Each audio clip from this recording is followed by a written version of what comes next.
जय श्री कृष्ण। राधे राधे।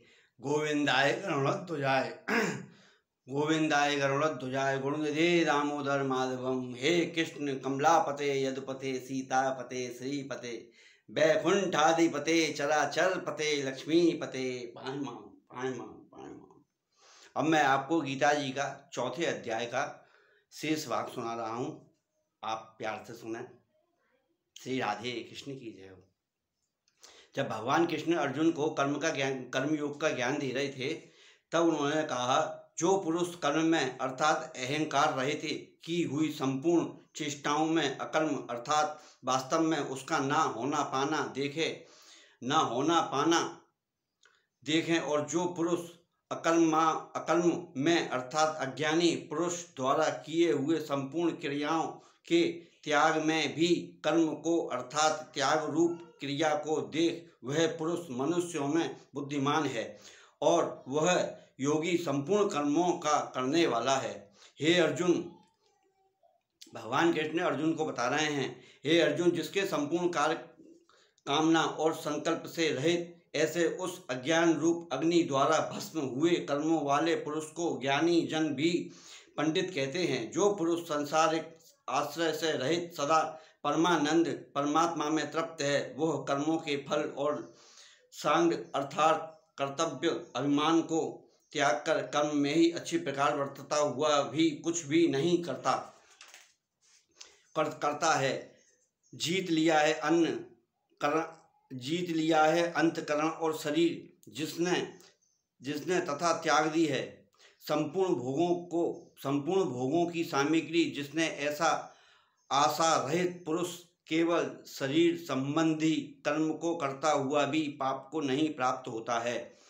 आप जो भी कर्म सब भगवान कृष्ण के चरणों में छोड़ते चलो, आपको कोई पाप नहीं लगेगा, बशर्ते पुण्य होना चाहिए। गलत काम ये नहीं है, गलत काम कर दिया भगवान के अर्पण छोड़ दिया तो उसका 100 गुना तुमको मिलेगा, ये ध्यान रखना।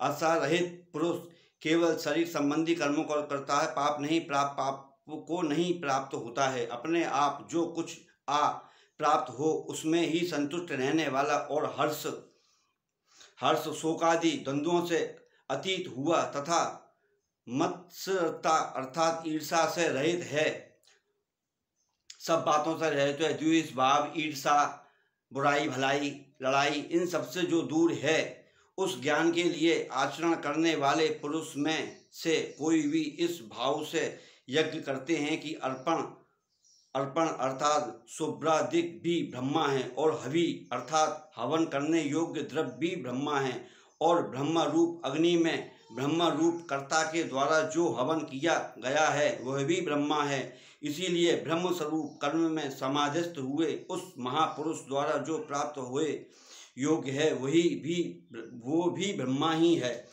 और दूसरे योगी जन देवताओं के पूजन रूप यज्ञ को ही अच्छी प्रकार उपासते हैं अर्थात करते हैं।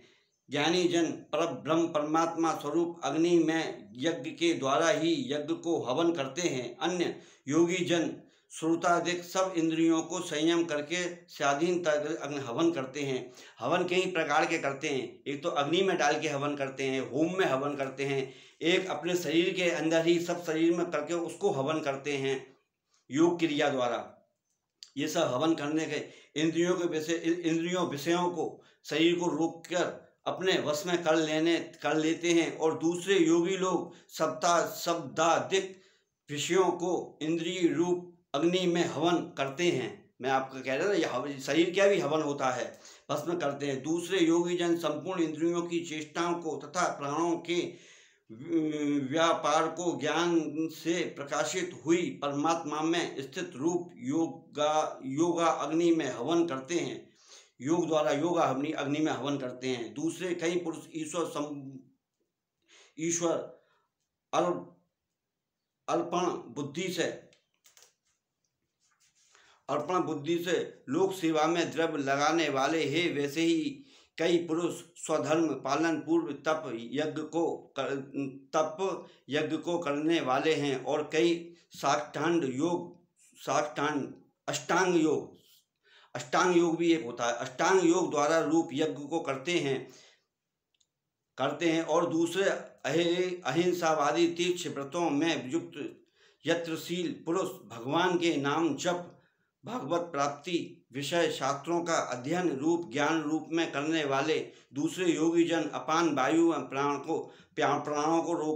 प्राण वायु को हवन करते हैं, वैसे ही अन्य योगी जन प्राण वायु में अपान वायु को हवन करते हैं तथा योग द्वारा सांस के द्वारा हवन होता है। एक अग्नि गर्म स्वर और ठंडे स्वर के स्वर से वो उसको सांसों द्वारा वो हवन होता है। प्राणायाम में पारायण होते हैं। जब प्राणायाम के द्वारा होते हैं वो।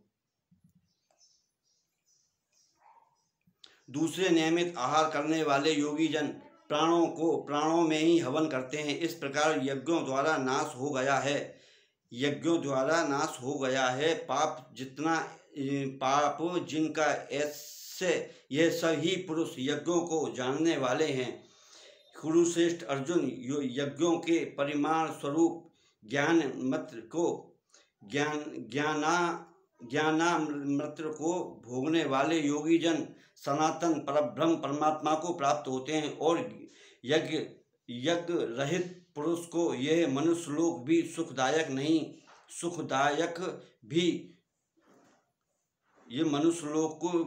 सुखदायक नहीं है, फिर परलोक कैसे सुखदायक होगा। ऐसे बहुत प्रकार के यज्ञ वेद की वाणी में विस्तार किए गए हैं। उन समूह को शरीर मन और इंद्रियों की क्रिया द्वारा ही उत्पन्न होने वाले ज्ञान इस प्रकार तत्व से जानकर निष्काम कर्म योग द्वारा संसार बंधन से मुक्त हो जाएगा। हे अर्जुन, सांसारिक वस्तुओं में सिद्ध होने वाले यज्ञ से ज्ञान रूप यज्ञ सब प्रकार श्रेष्ठ है, क्योंकि हे पार्थ, संपूर्ण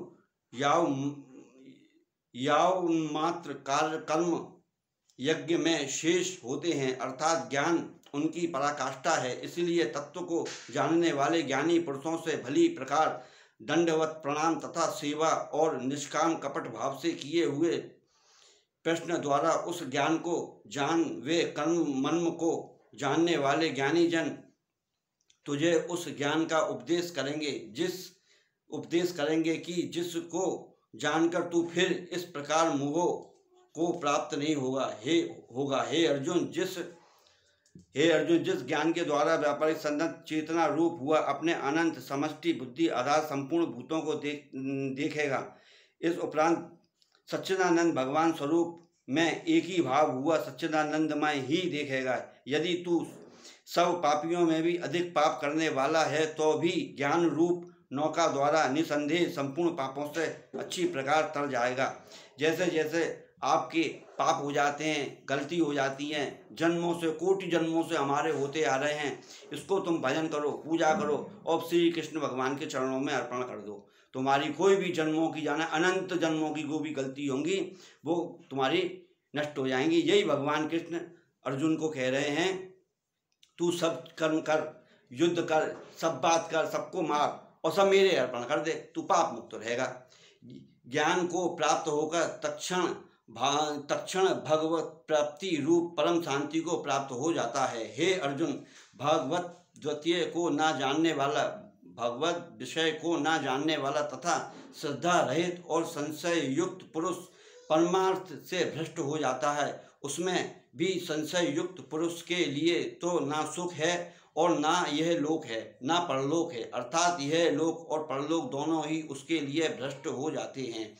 हे धनंजय, समस्त बुद्धि रूप योग द्वारा भगवत दर्पण कर दिए हैं संपूर्ण कर्म जिसने और ज्ञान द्वारा नष्ट हो गए हैं, वह संशय जिसके ऐसे परमात्मा परायण पुरुष को कर्म नहीं बांधते हैं।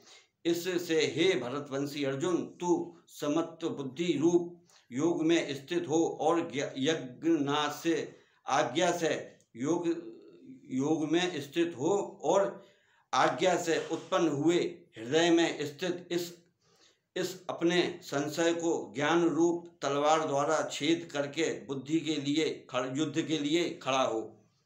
आपका चौथा अध्याय आज संपूर्ण हुआ।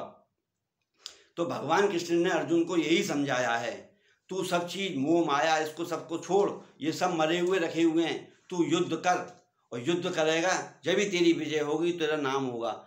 नहीं करेगा, भागेगा तो ये अपयश मिलेगा, और युद्ध करेगा यश मिलेगा। तू मेरे अर्पण कर दे सभी चीज, तेरे को मैं कोई पाप नहीं लगने दूंगा।